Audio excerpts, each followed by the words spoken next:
वाहिगुरु जी की फतेह। दंडोत बंदन अनिक बार, सर्व कला समरथ, सर्व कला समरथ। डोलन तेरा को प्रभु, नानक दे कर हाथ। वाहिगुरु जी का खालसा, वाहिगुरु जी की फतेह। महाराज ने इतनी कृपा की, धन गुरु अर्जन देव महाराज आप जी ने एक कल जुगी साडे जीवां लई अवतार धारिया। तत् विचार यह मथुरा, जग तारण को अवतार बनाए। कहते कि तत् गल जी बिल्कुल पूरे सोच समझ के सारी जगह पे समीक्षा करने तो बाद जो कंक्लूडिंग पॉइंट होता है ना, वो कढ़ दिता है कि आप अकाल पुरख वाहिगुरु ने जगत गुरु तारण देव गुरु नानक देव जी का रूप बना, गुरु अर्जन देव महाराज जी का रूप बनाया। गुरु अर्जन देव महाराज ऐसी जोत ਜਿਹੜੇ सब दियां अर्जुनियां सब दियां बेनतियां सुनते हैं। आप अकाल पुरख की जो कलयुग विच गद्दी है गुरु नानक पातशाह की, उनते विराजमान हैं। धूओं ही थापे आए।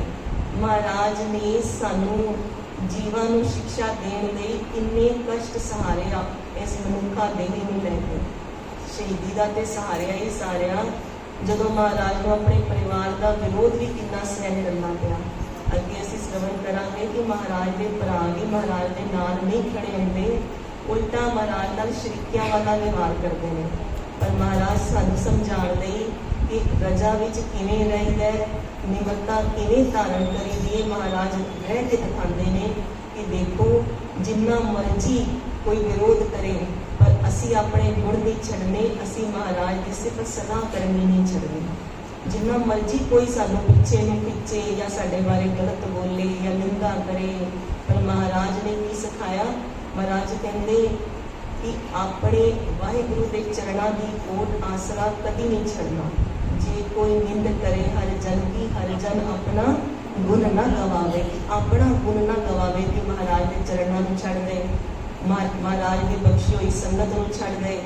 महाराज की संगत महाराज के चरणों का ओट आसरा कदी नहीं छड़ना। जे कोई गल पूरी नहीं हुई तो महाराज की बाणी पढ़ना छड़ दे। ये कमां वल असीं कदी नहीं भुलना। जिहड़ा महाराज की कृपा नाल जिहड़ी चीज़ नहीं मन की मुराद पूरी हो रही ना, ਉਹਦੇ ਵਿੱਚ भी महाराज की भलाई छुपी है और ज़्यादा छुपी है, क्योंकि महाराज जानते नहीं, महाराज दी दातां ने पर सानू ना लैणियां नहीं आंदियां। महाराज कहते अवस्था बहुत उच्ची अवस्था की गल है। किसी बिरले नूं ही महाराज बख्शते ने कि केतिया दुख फूक सतमार ऐ भय दात तेरी दातार। महाराज कहते किन्नियां नूं दुखां दी भुखां दी मार पैंदी है, पर यह भी महाराज कहते दात उस दातार दी है। क्यों? ਉਹਦੇ पाप कर्म नष्ट करने ने, निर्मल करना। एक जिहड़ी गां हुंदी है ना, कहंदे वो अपने बछड़े नूं साफ करने लई ਉਹਨੂੰ अपनी जीवा नाल प्यार कर करके इन्ना चकदी है कि ਉਹਨੂੰ ਉਹਦੇ ਉੱਪਰ कोई मल ना रह जाए। जिहड़ी गां की जीवा हुंदी है वो सख्त हुंदी है, ਉਹਦੇ नाल बछड़े का कोमल पिंडे ते कई बारी लहू भी आण लग जाए, इन्ना ਉਹਨੂੰ चकदी है। पर उन्होंने चकड़ा नहीं छड़ती हैगी। क्यों? उन्हें अपने बच्चे को साफ कर देना, बिल्कुल सुथरा कर देना। ऐसे महाराज ने जिहड़े कष्ट भी इस करके देंदे ने कि बच्चे को सुथरा कर देना है, ਇਹਦੇ अंदर कोई मल नहीं रहन देनी। दुख दारू सुख रोग पिया। कई बार सुख जिहड़े होंदे ने रोग बन जाते हैं कि महाराज दवा रूपी दुख भी देंदे ने। महाराज कृपा करन। महाराज का एक जो महाराज ने सेवा का कुंभ लगाया है, उस विच बेअंती जी अपने झोलियां भर रहे हैं, अपना जीवन बना रहे हैं। कोई किसी भी भावना का सेवा कर रहा है, चाहे कोई मजदूरी लैके सेवा कर रहे हैं कि महाराज ने कई कारीगरों को बुलाया है, महाराज ने कई मजदूरों को मजदूरी दी है, कईयां को बुलाया है विशेष तौर पर भी टाल की सेवा होनी है। ਉਹਦੇ ਵਿੱਚ ਕਈਆਂ ਨੂੰ महाराज टाल रहे हैं, ਜਿਹੜੇ मजदूरी लै रहे हैं वो भी अपनी झोलियां पा रहे हैं, तो ਜਿਹੜੀ निष्कामता नाल सेवा भाव नाल सेवा कर रहे हैं वो भी अपनी महाराज की कृपा नाल उन्होंने तो झोलियां भरनियां ही भरनियां ने। एक गंगा राम ब्राह्मण होए ने, ਜਿਹੜੇ जंगल के जिहड़ा कदे बठिंडा कहते जिथे बाजरे के मोठ की खेती होती है उस पासे में रहते हैं। उन्हां दी जदों खेती बहुत ज़्यादा बाजरे का होंदी है ते जात के ब्राह्मण ने और पुरोहितगिरी का काम करते हैं। कि पुरोहितगिरी का काम की होता है? यज्ञ करवाना, लोगों के घर पूजा करानी, उन्होंने धर्म के बारे सिक्ख्या देनी धर्म के बारे सिक्ख्या देनी कि धर्म की कहता है। एवं जो महाराज की कृपा नाल उन्हां दी खेती होंदी है ज़्यादा ते वो सोचते हैं बाजरे को किसी ऐसी जगह बेचा जाए जिथे बड़ा ही कट हो, ज़्यादा कट होवे ते फिर की होएगा कि उत्ते बाजरा जल्दी विकेगा। यह मन विच धारणा करके उस कई मन जिहड़ा है बाजरा अपने गड्डियां ते लगते हैं ते सतलुज नूं पार करते हुए व्यासा तक पहुँचते हैं। उत्ते माझे विच सारियां कोलों पता करते हैं, व्यापारियों कोलों को भी एक व्यापारी ने ते व्यापारियों कोलों पता करते हैं किस तरह कित्थे बेचा जाए जिथे ज़्यादा कट है। जिहड़े व्यापारी होंदे ने ना उत्थे जाके दुकान लगाते जिथे भीड़ ज़्यादा है, जिथे ज़्यादा विकण की उम्मीद होती है। तो व्यापारियों कोलों पता चलता है कि एक गुरु अर्जन देव महाराज ने जिहड़े गुरु नानक की गद्दी ते बैठे हैं, गुरु नानक की गद्दी ते बैठे ने ते उन्होंने ताल की सेवा चल रही है, उत्ते हज़ारां की गिनती विच संगत आती है। हज़ारां की संगत विच गिनती हज़ारां की गिनती विच संगत आती है और बड़े ही लंगर पकते हैं, लंगर प्रशाद।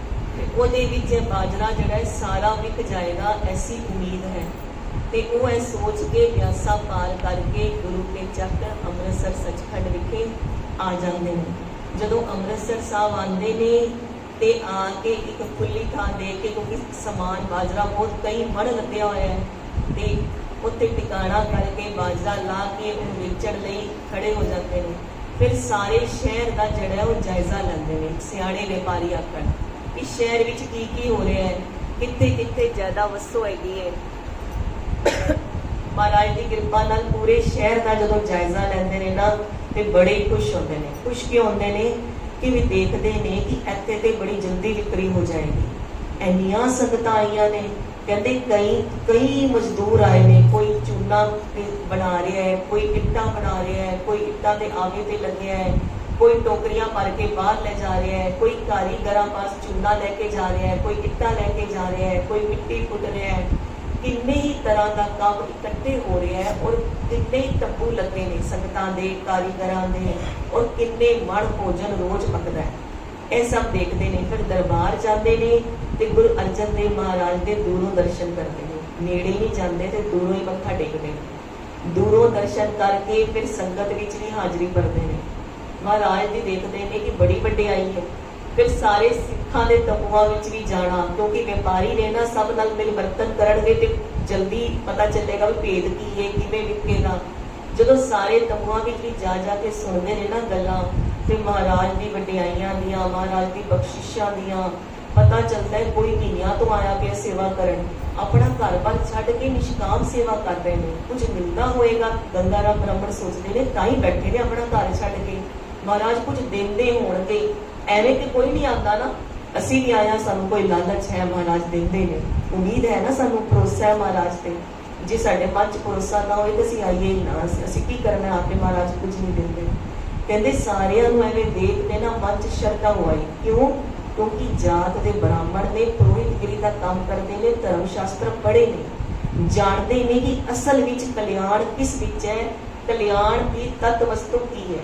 एक सच्चा गुरु लभना जिंदगी विच बहुत जरूरी है। यह मन विच जानते सी, क्यों यह भी पता सी कि मैनू अज तक एक सच्चा ते पूरा गुरु नहीं लगा, जिहदी शरण विच जाके मैं भी कवां पूरा प्रभ आराध्या, पूरा जाका नाऊ, नानक पूरा पाया, पूरे के गुण गाओ। ऐसा पूरा कोई वेख्या नहीं। हुण मन की जिहड़ी भावना ना कह रही है कि पूरे नहीं। यह भावना भी किसी कर्मा वाले की बनती है। भी व्यापारी की सोचते हैं कि भी इत्थे तो महंगा बेचा, भी ज़्यादा संगत हैगी है तो ज़्यादा महंगी वस्तु अपनी बेचीए, ज़्यादा भाव लईए। पर अपनी व्यापारी गिरी को छड्ड के उन्होंने मन की भावना कैसी बन रही है, क्योंकि जो उन्होंने शुभ कर्म किए होंगे, जो पूजा कराइया, जो यज्ञ किए, उन्होंने सब का फल इकट्ठा होंदे होंदे, क्योंकि हुण वड्डा फल मिलण दा समां आ गया है कि हुण सच्चा गुरु ते पूरे गुरु नाल मिलाप दी अवस्था दा समां बड़ा है। जदों महाराज दी शरण विच उन्हां दे दीवाना दी भी हाजरी भरदे ने ते शरधा होर वध आंदी है। हुण सोचदे ने कि मना मैं भी सिੱਖੀ धारण कर लवां, मैं गुरु दी शरण लै लवां, मैं जाके गुरु के सन्मुख होके उन्होंने नमस्कार करा, उन्होंने मिन्नत करा कि मैंने भी सिੱਖੀ का दान दिओ। मन में ऐसे विचार चल रही है, हले विचार चल रही है, गुरु साहब के सन्मुख नहीं हुए, केवल विचार चल रही है। क्यों ये विचारां भी कुछ समा लैंदियां ने मन के पक्के होण नूं। ते टोकरी भी ढो लई कि चल मैं भी थोड़ी जी सेवा कर लवां, उत्ते टोकरियां भी ढो लईआं। गुरु साहब की ऐसी खेड है इस दरबार की कि जे कोई चोर आ जाए ना, महाराज उहदी भी कल्याण करते हैं। जे कोई व्यापारी आ जाए, महाराज उहदी भी कल्याण करते हैं।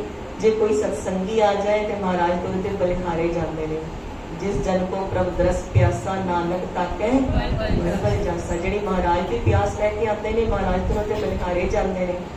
हुण महाराज किरपा के घर विच ने ते दोपहरा तक लंगर खूब पक्के, दोपहरा तो बाद तक लंगर मस्ताने हो गए। पिंडां विचों जिहड़ा अनाज आंदा है वो पहुंचिया नहीं ते लंगर मस्ताने ने। उस दिन राती जिहड़ी संगतां लंगर हाल चों लंगर छकदियां ने, उन्होंने लंगर नहीं छकिया। अगले दिन सवेरे भी कोई रसद नहीं पहुंची, लंगर मस्ताने हुए पे ने।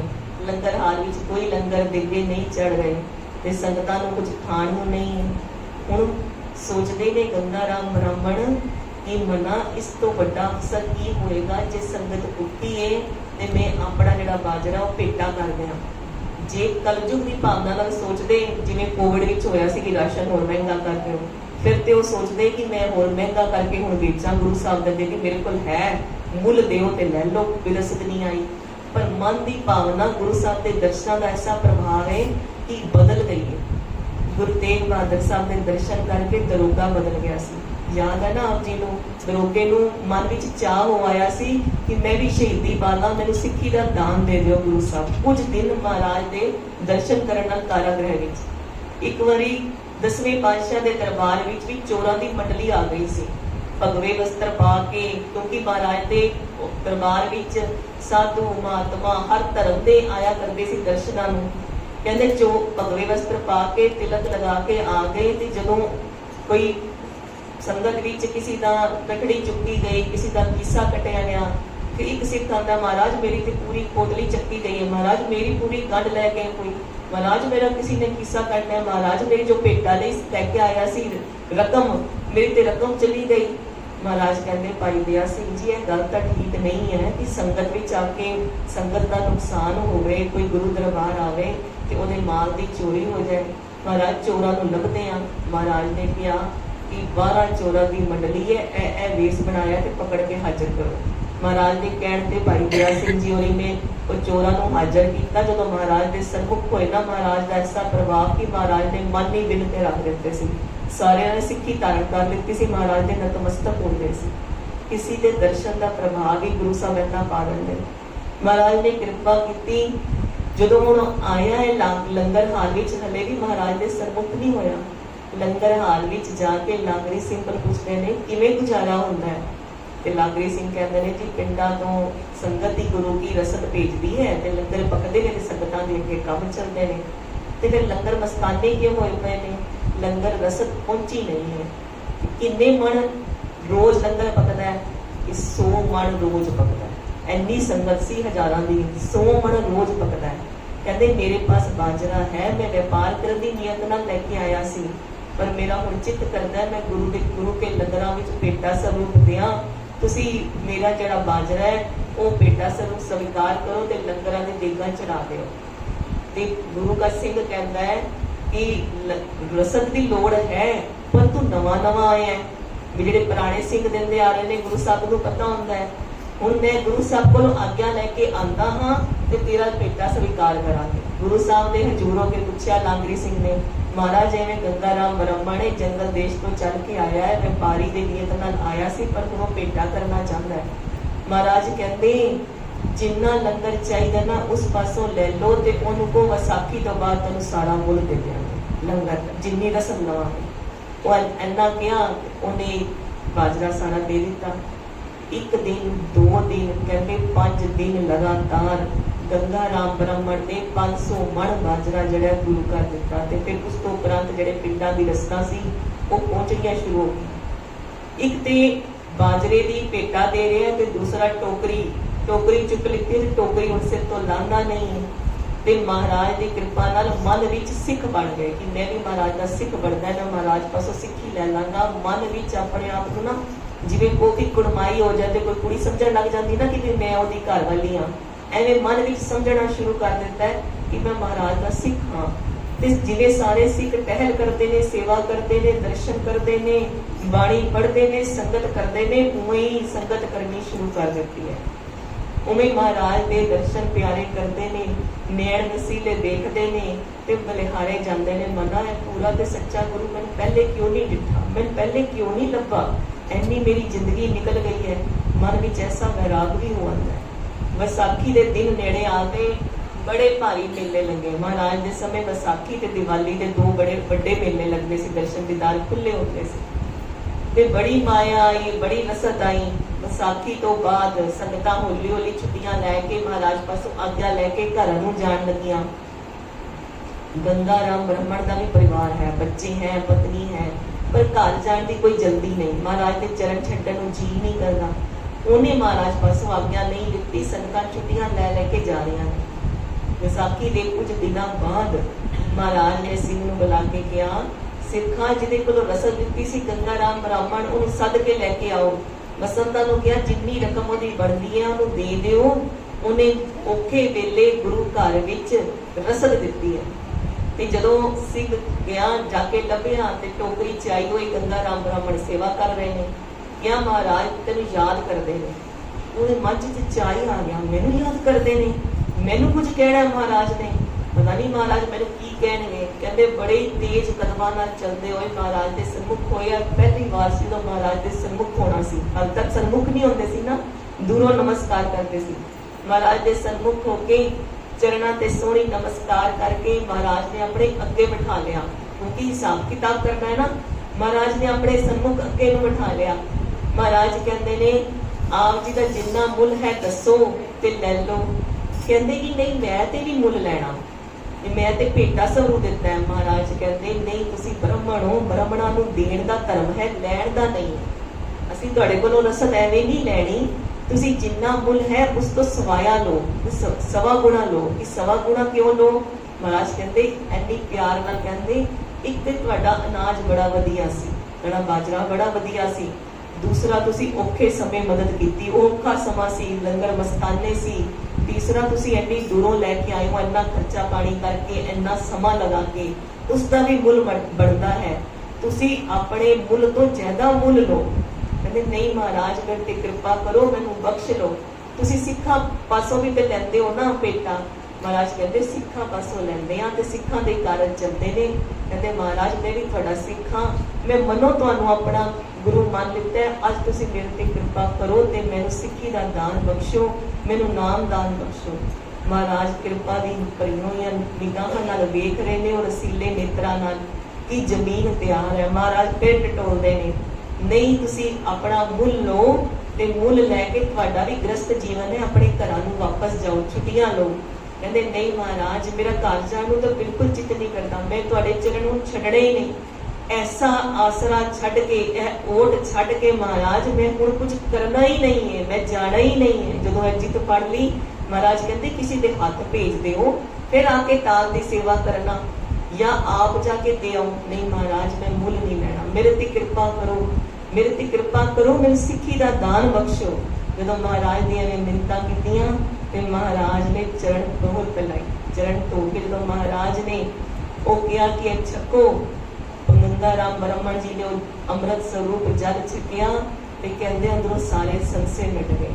जो अंदरों दी संशय होंदे ना कि ऐ किवें हुंदा है, परमात्मा दा ऐ भेद की एक समझ पै गई अंदर, सारे संशय मिट गए ते महाराज कोलों खुशियां लैके सेवा विच जुट गए। बड़ा ही चिर निकल गया सेवा करते करते।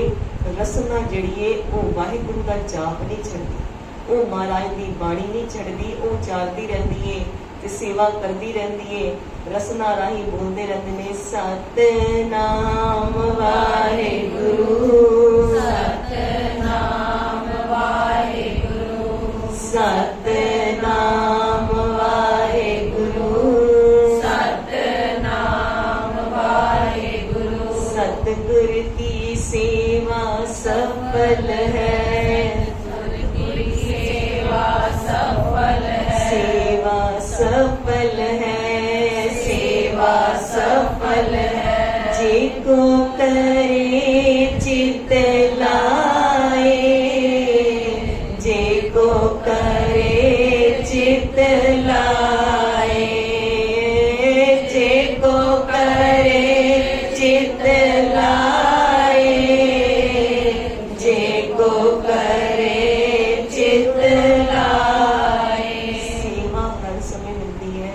ਆਪ ਜੀ ਨੇ ਸਿਰਫ ਭਾਵਨਾ ਹੋਣੀ ਚਾਹੀਦੀ ਸੇਵਾ ਕਰਨ ਦੀ। ਪਾਠ ਕਰਨ ਦੇ ਜਦੋਂ ਅਸੀਂ ਕੋਈ ਮਹਾਰਾਜ ਦੇ ਤਾਬਿਆਂ ਹਜ਼ੂਰੀ ਬੈਠੇ ਹਾਂ, ਚੌਰ ਸਾਹਿਬ ਦੀ ਸੇਵਾ ਹੈ, ਕੀਰਤਨ ਦੀ ਸੇਵਾ ਹੈ, ਕਥਾ ਵਿਚਾਰ ਦੀ ਸੇਵਾ ਹੈ, ਸੰਗਤ ਨੂੰ ਪਾਣੀ ਪਿਆਉਣ ਦੀ ਸੇਵਾ ਹੈ, ਗੁਟਕਾ ਸਾਹਿਬ ਦੇਣ ਦੀ ਸੇਵਾ ਹੈ, ਵਾਪਸ ਲੈਣ ਦੀ ਸੇਵਾ ਹੈ, ਗਲਾਸ ਚੁੱਕਣ ਦੀ ਸੇਵਾ ਹੈ, ਕਿਸੇ ਨੂੰ ਪ੍ਰਸ਼ਾਦਾ ਖਵਾਉਣ ਦੀ ਸੇਵਾ ਹੈ। ਸੇਵਾ ਬਹੁਤ ਹੈ, ਜਗ੍ਹਾ ਦੇਣ ਦੀ ਸੇਵਾ ਹੈ, ਆਪਣੇ ਪਾਸ ਪਿਆਰ ਨਾਲ ਬਿਠਾ ਲੈਣ ਦੀ ਸੇਵਾ ਹੈ, ਸੰਗਤ ਵਿੱਚ ਕਹਿਣ ਦੀ ਕਿ ਆਓ ਸੰਗਤ ਵਿੱਚ ਮੇਰੇ ਨਾਲ ਚੱਲੋ, ਇਹ ਸੇਵਾ ਹੈ। ਮਹਾਰਾਜ ਕੋਲ ਬੇਅੰਤ ਸੇਵਾਵਾਂ ਨੇ। ਆਪ ਜੀ ਸਿਰਫ ਭਾਵਨਾ ਰੱਖ ਕੇ ਸੇਵਾ ਕਰਨ ਵਾਲੇ ਨੇ। ਜਦੋਂ ਸੇਵਾ ਕਰਦੇ ਕਰਦੇ ਨਾਮ ਦਾ ਰੰਗ ਚੜ੍ਹਨਾ ਸ਼ੁਰੂ ਹੋਇਆ, ਹੁਣ ਮਹਾਰਾਜ ਹੋਰ ਕਿਰਪਾ ਦੇ ਘਰ ਆਏ ਨੇ ਕਿ ਹੁਣ ਸੁਰਤ ਨੂੰ ਚੱਕ ਕੇ ਬਿਲਕੁਲ ਨਾਮ ਦੇ ਵਿੱਚ ਜੋੜ ਦੇਣਾ, ਆਪਣੇ ਵਿੱਚ ਮਿਲਾ ਲੈਣਾ। ਇੱਕ ਦਿਨ ਮਹਾਰਾਜ ਫਿਰ ਸੱਦਾ ਦੇ ਕੇ ਗੰਗਾ ਰਾਮ ਬ੍ਰਹਮਣ ਨੂੰ ਆਪਣੇ ਚਰਨਾਂ ਪਾਸ ਬਿਠਾ ਕੇ ਕਹਿੰਦੇ ਨੇ, ਜਪ ਪਿਆਰਿਆ ਵਾਹਿਗੁਰੂ ਵਾਹਿਗੁਰੂ ਵਾਹਿਗੁਰੂ ਵਾਹਿਗੁਰੂ ਵਾਹਿਗੁਰੂ ਵਾਹਿਗੁਰੂ ਵਾਹਿਗੁਰੂ ਧੰਨ ਵਾਹਿਗੁਰੂ ਧੰਨ ਵਾਹਿਗੁਰੂ। ਐਸਾ ਅਸਰ ਹੋਇਆ ਜਦੋਂ ਮਹਾਰਾਜ ਨੇ ਆਪਣੀ ਰਸਨਾ ਰਾਹੀਂ ਆਪਣੀ ਸੰਗਤ ਵਿੱਚ ਆਪਣੇ ਆਸਰੇ ਵਿੱਚ ਬਿਠਾ ਕੇ ਜਪਾਇਆ ਕਿ ਸੁਰਤ ਇੱਕਦਮ ਤਾਂ ਨੂੰ ਚੜ ਗਈ। ਕਹਿੰਦੇ ਉਸ ਸਮੇਂ ਐਨੇ ਮਹਾਰਾਜ ਨਾਲ ਇੱਕ ਮਿਕ ਹੋ ਗਏ ਕਿ ਜਦੋਂ ਨੇਤਰ ਖੁੱਲੇ ਤੇ ਕੀ ਅਵਸਥਾ ਬਣੀ ਪਈ ਸੀ ਕਿ ਰਿੱਧੀਆਂ ਸਿੱਧੀਆਂ ਹੱਥ ਜੋੜ ਕੇ ਪਾਸ ਖੜੀਆਂ ਸੀ। ਮਹਾਰਾਜ ਅੱਜ ਵੀ ਆਪਣੇ ਸਿੱਖਾਂ ਦੀ ਸੇਵਾ ਵਿੱਚ ਹਾਜ਼ਰ ਕਰਵਾਉਂਦੇ ਨੇ ਰਿੱਧੀਆਂ ਸਿੱਧੀਆਂ ਨੂੰ। ਕਹਿੰਦੇ ਰਿੱਧੀਆਂ ਸਿੱਧੀਆਂ ਹੱਥ ਜੋੜ ਕੇ ਖੜੀਆਂ ਸੀ। ਮਹਾਰਾਜ ਨੇ ਪੂਰਨ ਕਿਰਪਾ ਕਰਕੇ ਸਿੱਧ ਪੁਰਖ ਬਣਾਤਾ ਸੀ। ਕਿਉਂ? ਕਿਉਂਕਿ ਮਹਾਰਾਜ ਦੀ ਬਾਣੀ ਕਹਿੰਦੀ ਹੈ, ਸੋ ਪੰਡਤ ਜੋ ਮਨ ਪ੍ਰਬੁੱਧ ਹੈ, ਰਾਮ ਨਾਮ ਆਤਮ में सुध है, राम नाम सार रस पीवे, उस पंडित के उपदेश जग जीवे। उस पंडित के उपदेश ते जग ने जीना है। महाराज ने वो वाला पंडित बना देना है गंगा राम ब्राह्मण जी ने। ਜਦੋਂ ਰਿੱਧੀਆਂ ਸਿੱਧੀਆਂ ਖੜੀਆਂ ਨੇ, ਸਿੱਧ ਪੁਰਖ ਹੋ ਗਏ ਨੇ ਤੇ ਮਹਾਰਾਜ ਨੇ ਕਿਹਾ ਹੁਣ ਛੁੱਟੀਆਂ ਲਓ, ਆਪਣੇ ਦੇਸ਼ ਵਾਪਸ ਜਾਓ ਤੇ ਪ੍ਰਚਾਰ ਕਰੋ। ਗੁਰੂ ਦਾ ਆਪਣੀ ਬਾਣੀ ਦਾ ਪ੍ਰਚਾਰ ਕਰਨ ਨੂੰ ਨਹੀਂ ਕਿਹਾ। ਮਹਾਰਾਜ ਨੇ ਕਿਹਾ ਕਿ ਕਾਲ ਪੁਰਖ ਵਾਹਿਗੁਰੂ ਨਾਲ ਜੋੜਨਾ ਕਰੋ, ਹੋਰ ਲੁਕਾਈ ਨੂੰ ਨਾਮ ਦਾ ਆਸਰਾ ਕਦੀ ਨਹੀਂ ਛੱਡਣਾ। ਜਦੋਂ ਮਹਾਰਾਜ ਦੀ ਹੁਣ ਕੀ ਅਵਸਥਾ ਹੈ, ਪਹਿਲੇ ਮਹਾਰਾਜ ਦੇ ਜਿਹੜੇ ਵਚਨ ਨੇ ਉਹ ਮੋੜ ਦਿੰਦੇ ਸੀ, ਮੈਂ ਨਹੀਂ ਜਾਣਾ, ਮੈਂ ਆਪ ਦੇ ਚਰਨ ਨਹੀਂ ਛੱਡਣੇ, ਮੈਂ ਵਿਛੋੜੇ ਨਹੀਂ ਪਾਣੇ। ਹੁਣ ਮਹਾਰਾਜ ਦੀ ਕਿਰਪਾ ਨਾਲ ਐਸਾ ਹੋ ਗਿਆ ਕਿ ਜੋ ਮਹਾਰਾਜ ਕਹਿਣ ਸਤ ਵਚਨ ਜੀ ਮਹਾਰਾਜ ਸਤ ਵਚਨ। ਮਹਾਰਾਜ ਦੇ ਚਰਨਾਂ ਤੇ ਨਮਸਕਾਰ ਕਰਕੇ ਆਪਣੇ ਘਰ ਵਾਪਸ ਆਉਂਦੇ ਨੇ ਬਠਿੰਡੇ ਵੱਲ। ਸੁਨਾਮ ਪਿੰਡ ਵਿੱਚ ਰਹਿੰਦੇ ਸੀ।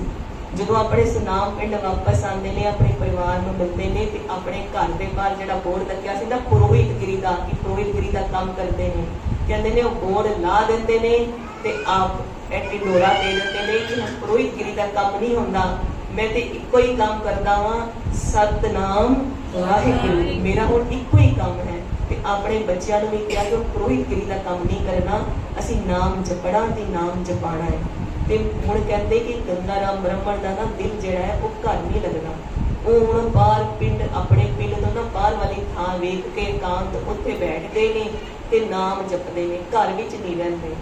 ਉੱਥੇ ਹੁਣ ਨਾਮ ਜਪਣ ਨਾਲ ਮਹਾਰਾਜ ਦੀ ਅਸੀਸਾਂ ਨਾਲ ਜਿਹੜਾ ਆਂਦਾ ਹੈ ਉਹਨੂੰ 2 ਘੜੀ ਬੈਠਦਾ ਹੈ, ਨਾਮ ਨਾਲ ਜੁੜਦਾ ਹੈ ਤੇ ਫਿਰ ਮਹਾਰਾਜ ਗੰਗਾ ਰਾਮ ਬ੍ਰਹਮਣ ਜੀ ਪਾਸੋਂ ਅਸੀਸ ਲੈ ਕੇ ਘਰ ਨੂੰ ਵਾਪਸ ਚਲਾ ਜਾਂਦਾ ਹੈ। ਤੇ ਜਦੋਂ ਨਾਮ ਨਾਲ ਜੁੜ ਜਾਈਦਾ ਨਾ ਤੇ ਮਹਾਰਾਜ ਆਪ ਸੇਵਕ ਵੀ ਭੇਜ ਦਿੰਦੇ ਨੇ। ਕਿਉਂ? ਰਿੱਧੀਆਂ ਸਿੱਧੀਆਂ ਸਭ ਪ੍ਰਾਪਤ ਨੇ। ਤੇ ਉਸ ਪਿੰਡ ਵਿੱਚ 2 ਭਰਾ ਰਹਿੰਦੇ ਨੇ ਜਿਹੜੇ ਬੜੇ ਅਮੀਰ ਨੇ, ਬਿਧੀ ਚੰਦ ਜੀ ਤੇ ਸਿਧੀ ਚੰਦ ਜੀ। ਜਿਹੜਾ ਸਿਵੀ ਚੰਦ ਛੋਟਾ ਭਰਾ ਹੈ ਉਹਨਾਂ ਨੇ ਗੰਗਾ ਰਾਮ ਬ੍ਰਾਹਮਣ ਜੀ ਦੀ ਜਿਹੜੀ ਟਹਿਲ ਹੈ ਉਹ ਕਰਨੀ ਸ਼ੁਰੂ ਕਰਤੀ। ਤਿੰਨੋਂ ਵਕਤ ਉਹਨਾਂ ਨੂੰ ਭੋਜਨ ਆਪਣੇ ਘਰੋਂ ਬਣਾ ਕੇ ਛਕਾਣਾ, ਉਹਨਾਂ ਨੂੰ ਵਸਤਰ ਦੇ ਕੇ ਆਣੇ, ਉਹਨਾਂ ਨੂੰ ਜ਼ਰੂਰਤ ਦਾ ਸਾਰਾ ਸਮਾਨ ਜੋ ਚਾਹੀਦਾ ਹੁੰਦਾ ਸੀ ਉਹ ਉਹਨਾਂ ਦੀ ਸੇਵਾ ਕਰਵਾਉਂਦੇ ਸੀ। ਮਹਾਰਾਜ ਕਿਰਪਾ ਕਰਨ, ਗੰਗਾ ਰਾਮ ਬ੍ਰਾਹਮਣ ਜੀ ਦੀ ਬੜੀ ਪ੍ਰਸਿੱਧੀ ਹੋ ਰਹੀ ਸੀ ਤੇ ਉਹ ਸਾਰਿਆਂ ਨੂੰ ਨਾਮ ਜਪਵਾ ਰਹੇ ਸੀ ਤੇ ਆਪ ਵੀ ਜਪ ਰਹੇ ਸੀ। ਐਸੀ ਕਿਰਪਾ ਵਰਤ ਰਹੀ ਸੀ। ਸਮੇਂ ਦੀ ਸਮਾਪਤੀ ਹੈ। ਆਪ ਜੀ ਅੱਗੇ ਹੱਥ ਜੋੜ ਕੇ ਬੇਨਤੀ ਹੈ ਕਿ ਕੱਲ ਇਹ ਪ੍ਰਸੰਗ ਜਿਹੜਾ ਪੂਰਾ ਨਹੀਂ ਹੋਇਆ, ਅਸੀਂ ਕੱਲ ਇੱਥੋਂ ਹੀ ਅੱਗੋਂ ਸ਼ਰਵਣ ਕਰਨਾ ਸ਼ੁਰੂ ਕਰਾਂਗੇ। ਮਹਾਰਾਜ ਕਿਰਪਾ ਕਰਨ, ਆਪਣੀ ਸੰਗਤ ਬਖਸ਼ੀ ਰੱਖਣ। ਜਿਵੇਂ ਮਹਾਰਾਜ ਸਾਰਿਆਂ ਤੇ ਕਿਰਪਾ ਕਰਦੇ ਨੇ, ਚਾਹੇ ਸੰਗਤ ਵਿੱਚ ਕੋਈ ਵੀ ਆ ਜਾਏ, ਜਿਹਨੇ ਜੈਸੇ ਵੀ ਕਰਮ ਕੀਤੇ ਹੋਣ, ਮਹਾਰਾਜ ਕਿਰਪਾ ਕਰਦੇ ਨੇ। ਅਸੀਂ ਸੁਣਿਆ ਨਾ, ਚੋਰ ਆ ਗਏ, ਮਹਾਰਾਜ ਨੇ ਉਹ ਤੇ ਕਿਰਪਾ ਕੀਤੀ। ਜੇ 8ਵੇਂ ਪਾਤਸ਼ਾਹ ਕੋਲ ਚੋਰ ਆ ਗਿਆ ਸੀ, ਮਹਾਰਾਜ ਨੇ ਉਹਦੇ ਤੇ ਕਿਰਪਾ ਕੀਤੀ ਸੀ। ਜੇ ਮਹਾਰਾਜ ਪਾਸ ਚੋਰ ਆ ਜਾਣ, ਉਹਨਾਂ ਤੇ ਵੀ ਕਿਰਪਾ ਕਰਦੇ ਨੇ। ਤੇ ਅਸੀਂ ਤੇ ਮਹਾਰਾਜ ਦੇ ਧੀ ਪੁੱਤ ਬਣ ਕੇ ਆਇਆ, ਸੰਗਤ ਵਿੱਚ ਆਇਆ, ਮਹਾਰਾਜ ਦੀ ਸੰਗਤ ਕਰਨ। ਮਹਾਰਾਜ ਅੱਗੇ ਹੱਥ ਜੋੜ ਕੇ ਬੇਨਤੀ ਕਰੀਏ ਕਿ ਮਹਾਰਾਜ ਕਿਰਪਾ ਕਰੋ। ਗੰਗਾ ਰਾਮ ਬ੍ਰਾਹਮਣ ਨੇ ਕਿਹਾ ਸੀ ਕਿ ਮੈਂ ਭੇਟਾ ਸਰੂਪ ਦਿੱਤਾ ਹੈ, ਜਿਹੜਾ ਬਾਜਰਾ ਦਿੱਤਾ ਹੈ, ਮੇਰੀ ਭੇਟਾ ਸਵੀਕਾਰ ਕਰੋ ਤੇ ਮੈਨੂੰ ਇਹਦਾ ਮੁੱਲ ਨਹੀਂ ਚਾਹੀਦਾ। ਮੁੱਲ ਬਦਲੇ ਉਹਨਾਂ ਨੇ ਕੀ ਮੰਗਿਆ ਸੀ? ਕਾਮ, ਕ੍ਰੋਧ, ਲੋਭ, ਝੂਠ, ਨਿੰਦਾ, इन ते आप छड़ाओ, ए भीतर ते इनको डारो, आपन निकट बुलाओ। ਅਸੀਂ ਵੀ ਮਹਾਰਾਜ ਅੱਗੇ ਬੇਨਤੀ ਕਰੀਏ, ਕਾਮ, ਕ੍ਰੋਧ, ਲੋਭ, ਝੂਠ, ਨਿੰਦਾ, इन ते आप छड़ाओ, इन ते आप छड़ाओ, इन ते आप छड़ाओ, इन ते आप छड़ाओ। ए भीतर ते इनको डारो, ए भीतर ते इनको डारो, ए भीतर ते इनको डारो, ए भीतर ते इनको डारो। आपन निकट बुलाओ, आपन निकट बुलाओ, आपन निकट बुलाओ, आपन निकट बुलाओ। जो ते निशान रहे, पंत महाराज सच ते दीवान रहे। गुरु महाराज वाहिगुरु जी का खालसा, वाहिगुरु जी की फतेह। रामकली महला तीजा, आनंद ओंकार सतगुर प्रसाद। आनंद मया मेरी माँ